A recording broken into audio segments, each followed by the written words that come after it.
말씀을 드렸습니다마는 5.18 광주 민주화운동 기념식 이후 전국이 더욱더 이 교착 상태로 빠져드는 것이 아닌가라는 걱정이 됩니다.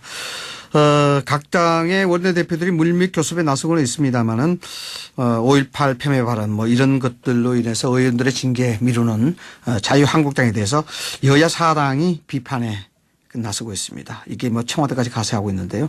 전국 정상화 어떻게 될지 모르겠습니다. 5.18 기념식 후일담에서부터 시작해서 현재 전국 상황까지 두루 짚어보도록 하겠습니다. 사선이시죠. 뭐 유명하신 분인데 5.18 유공자이시기도 합니다. 서른 민주당 최고위원 연결되어 있습니다. 의원님 안녕하십니까? 예, 안녕하세요. 민주당의 서른입니다. 네, 의원님 아침 일찍 인터뷰 응해 주셔서 감사합니다.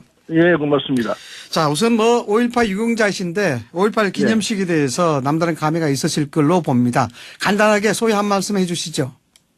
근데 그 대통령께서 5.18 그 기념사를 낭독을 하실 때, 네. 울컥하대요. 하지만 그런 게 많은 우리 당 의원들이 눈물을 보는 걸 제가 봤습니다. 네네. 다들 39년이 지났는데도 그런 심정이고, 저는 뭐 유공자로서 그 보상금도 받았습니다만, 네. 보상금을 다 또 강조분들에게 돌려드리기도 했는데, 네네. 어쨌든 39년이 지났지만 아직도 해결되고 있지 않다라는 것, 네. 이게 너무 가슴이 와닿아요. 이걸 이렇게 풀어야 되는데, 네네. 우리가 지금 민주화 성공했다고 하는데도 불구하고 이게 아직도 해결 안 되는 우리 사회에서 제일 큰 멍해인 이걸 못 풀고 간다면 이게 되겠나 이런 생각을 참 많이 했습니다. 아직까지 미완의 역사이기 때문에 빨리 좀 풀어서 광주 분들한테 좀 마음도 달래는 그런 게 있었으면 좋겠다 이런 말씀이신 것 같은데, 자 어쨌든 이 뭐 여러 가지 논란이 계속 뭐 첨예하게 대립되고 있습니다. 이 중에서 대통령의 기념사가 좀 문제가 되고 있다라고 이야기하고 있는데 이 얘기죠. 이게 독재자의 후예가 아니면 5.18 다르게 볼 수 없다 이 말. 오히려 정쟁을 부채질한 거 아니냐라는 그런 얘기 있습니다. 의원님. 글쎄 우리 정쟁을 부채질했다라는 시각은 자유한국당 쪽에서 갖고 있는 시각인 것 같은데 정확한 지적이죠. 제가 말씀드렸듯이 우리가 민주주의 성공했다고 하는데도 불구하고 5.18에 대한 진상이 제대로 밝혀지지 않았지 않습니까? 이를테면은 사살 명령을 누가 했느냐, 발포 명령을 누가 했느냐, 이것하며 헬기 사격이 있었느냐, 그리고 성폭력을 어떻게 했느냐, 이런 등등에 대해서 지금 밝혀야 될 게 수탁이 있는데도 불구하고 이게 안 밝혀지지 않습니까? 그럼 이 안 밝히고 넘어가야 될 문제입니까? 그건 아니지 않습니까? 분명히 밝혀내야 되는데도 불구하고 이게 안 되는 이유는 어디 있느냐? 진상규명을 방해하고 있는 세력이 있는 거죠, 분명히. 진상을 방해한다. 네. 예. 자유한국당의 그 책임은 벗어날 수가 없습니다. 망언하는 사람들에 대해서 망언하는 세 사람 있죠. 김순례, 김진태, 이종명. 이런 분들은 정확하게 처리를 해야 되는데 안 하고 있지 않습니까? 그리고 진상규명위원회를 발족시키고 하자고 하고 있는데 그 협조를 하지 않지 않습니까? 이 자유한국당이 5.18에서 벗어나야 되는데 그러려면은 황교안 대표가 참석하는 그 자체도 문제지만 참석하기 전에 이런저런 문제들을 다 정리를 하고 우리는 5.18 문제를 다 정리했습니다. 5.18은 우리 민주주의를 지키는 보루입니다. 이렇게 선언하고 나와야 되는데 그게 안 되지 않습니까? 그런 것은 어떻게 하겠습니까 이거는? 뭐 대통령으로서는 당연하게 진상 규명을 위해서는 할 수 있는 얘기였다라고 보는 것이고 일각의 비판적인 시각은 자유한국당의 시각에서 보는 것이다 이렇게 보는 거죠. 네. 그렇죠. 예. 그럼 제가 좀 궁금해서 그런데요. 그러면 의원님 이게 김대중 정부나 노무현 정부 때는 이 진상 규명이 미진했다 보시는 거죠? 전혀 뭐 제대로 되질 안 했죠. 그때는 일단 선언하는 정도의 선에서 만족할 수밖에 없었습니다. 그래서 그 선언한 문제를 이제 역사가 지나가면서 하나하나 풀어가는 과정인데 이제 39년이 지난 지금쯤은 정리를 해야죠. 그래서 마무리를 짓고 그리고 이제 모두 다 5.18로부터 자유롭자 이 얘기입니다. 그러려면 진상을 확실하게 밝혀내야죠. 네, 알겠습니다. 어쨌든 이 기념식 참가를 두고 이래저래 얘기가 많아서 이게 좀 빨리 이런 일이 없으면 좋겠다는 그런 지적들을 많이 합니다만 민경욱 자유한국당 대변인 말입니다. 황교안 자유한국당 대표에게 김정숙 여사가 악수 청하지 않았다, 뭐 청했다 이런 얘기 두고 유시민 이사장이 지령도 주장하고 이렇게 논란이 있는데 이 부분은 어떻게 보셨습니까? 그래서 제가 현장에 정확히 있질 않아서 그 과정을 정확히는 모르겠습니다만은. 그런데 이 김정숙 여사도 그 5.18에 대해서 당신이 갖고 있는 자연인으로서 갖고 있는 심정이 있을 거예요. 그래서 황교안 대표가 만일에 앞서 말한 그런 징계 조처라든지 제대로 정리를 하고 왔더라면은 네. 뭐 그런 상황이 있겠습니까? 반겼겠죠. 잘하셨다고 이렇게 안 했겠습니까? 그런 조치가 없으니까 나라도 저라도 아마 한교안 대표가 뭐 어떤 이렇게 액션을 취했으면은 애매했을상 싶어요. 네. 그래서 그건 누구누구 책임이라기보다도 한교안 대표 자신이 제대로 정리 못한 데에 대한 이때면 책임 추궁이었지 않느냐 이렇게 생각이 들어요. 네. 제가 현장을 안 봐서 모르겠습니다만은 만약에 그런 일이 있었다면 그렇게 해석하는 것이 옳을 거라고 봅니다. 일종의 메시지라 보시는 거죠? 그렇죠. 네, 일종의 메시지다. 예, 알겠습니다. 정확히 정리하십시오 이런 뜻입니다. 네, 알겠습니다. 자, 의원님, 뭐 가장 중요한 게 결국 이제 황교안 대표의 광주행 예측함 여부인데 원론적인 질문입니다만 제1야당의 광주행 의원님 입장에서는 어떻게 보십니까? 당연히 와야죠. 와야 되는데 오기 전에 아까 말씀드린 대로 그런 정리 절차를 거치고 와야 됩니다. 그게 안 된 상태에서는 제가 이렇게 해서 못 가겠습니다. 부끄러워서 못 가겠습니다. 이렇게 얘기를 해야죠. 부끄러워서 못 가겠다. 그렇죠. 부끄러울 줄 알아야죠. 왜 그렇게 이렇게 망언을 한 사람들 정리를 못하고 진상조사위원회 제대로 협조를 않고 그런 식으로 하는 얘기예요. 네, 자유한국당은 민정당의 후예 아닙니까? 그 굴레에 벗어나려면은 정확하게 5.18에 대한 자신들이 갖고 있는 입장을 정확하게 드러내야 돼요. 그건 과거에 대해서 반성한다는 입장을 정확하게 국민들에게 보여줘야 되죠. 뿌리가 문제가 있다라고 말씀하시는 뿌리가 거죠? 문제가 있죠. 네.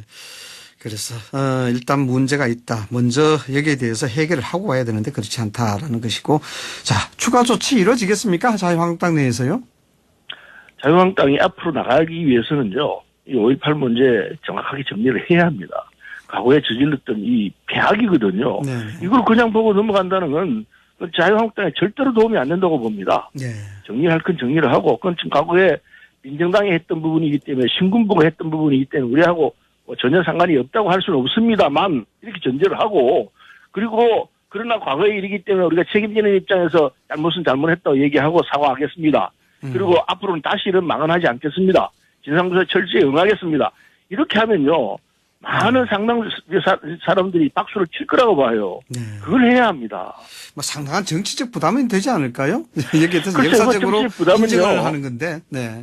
정치적 부담은 과거에 5.18에서 가해를 했던 분들, 이런 분들이야, 그 사람들이야, 그거 반대하겠죠. 그러나 적어도 절대 다수의 국민들은 광주 5.18 이 상황이 대한민국 민주주의에 결정적인 영향을 끼쳤다. 좋은 영향을 끼쳤다. 이 사실을 알고 있기 때문에 저는 자유한국당을 손해볼 거 없다고 봅니다. 당연히 그렇게 하는 게 도리라고 봐요. 의원님, 저 개인적으로 좀 궁금한 게 있어서 그런데요. 의원님께서는 역사에 대한 부분을 독점적 해석과 다원적 해석 중에서 어떤 게 맞다고 보십니까?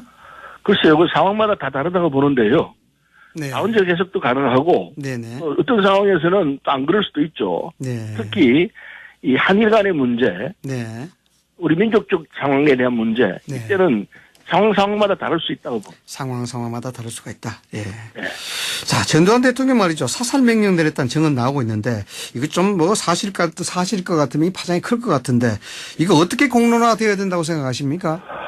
저는 그게 사실이 아니길 바라지만 사실에 가깝다고 봅니다. 네.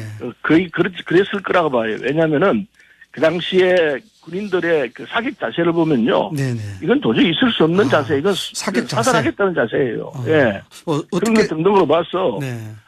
이게 그건 이를테면 이 위로 항을 쏘든지 위협 사격을 하든지 이렇게 돼야써야지.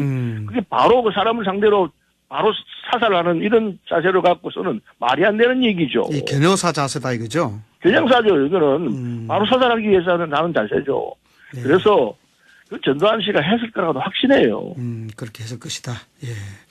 자, 알겠습니다. 정치 문제로 돌아가겠습니다. 오신환 원내대표 말이죠.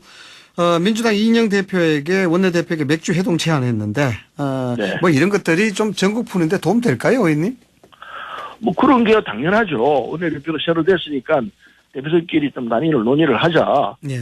선배가 술 한잔 사시오. 우리 범인사에도 가능한 얘기니까 네. 그래서 예가 아니죠. 그렇죠. 할 수 있는 일이죠. 예. 아무래도 쉽게 풀 수 있는 그런 방법이 있다면 이런 게 아닌가 싶기도 한데요. 그렇죠. 예, 예. 어쨌든 그럼 오신환 원내대표가 청와대에 항해서 1대1 연쇄회동 주장을 했는데 이거 받아들여야 된다 생각하지 않으십니까? 글쎄요. 저는 이렇게 생각하는데요. 지금 우리 정당 정치 구조가 과거에는 여야가 1대1로 돼 있었습니다. 네. 그래서 여야가 1대1로 해서 그걸 영수회담으로 해서 풀어나가고 했는데 지금 다당제 구조예요. 네. 이런 다당제 구조면 다당제 구조에 맞게끔 대통령이 처신할 수밖에 없습니다. 네. 이를테면은 각 당의 대표들을 같이 모아서 같이 5당 모아서. 아닙니까? 네. 5당이니까 5당이 같이 함께 논의를 하자. 네. 그리고 필요하다면 또 대통령이 이 정의당 이정미 후보 이제 대표하고 또 얘기를 좀 해봐야 되겠습니다. 개별적으로 또 만날 수도 있죠. 개별적으로. 그리고 기본적으로는 5당 체제 틀을 존중하는 것이 대통령으로서 일종의 그 자세라고 생각합니다. 기본적 자세라고 봐야죠.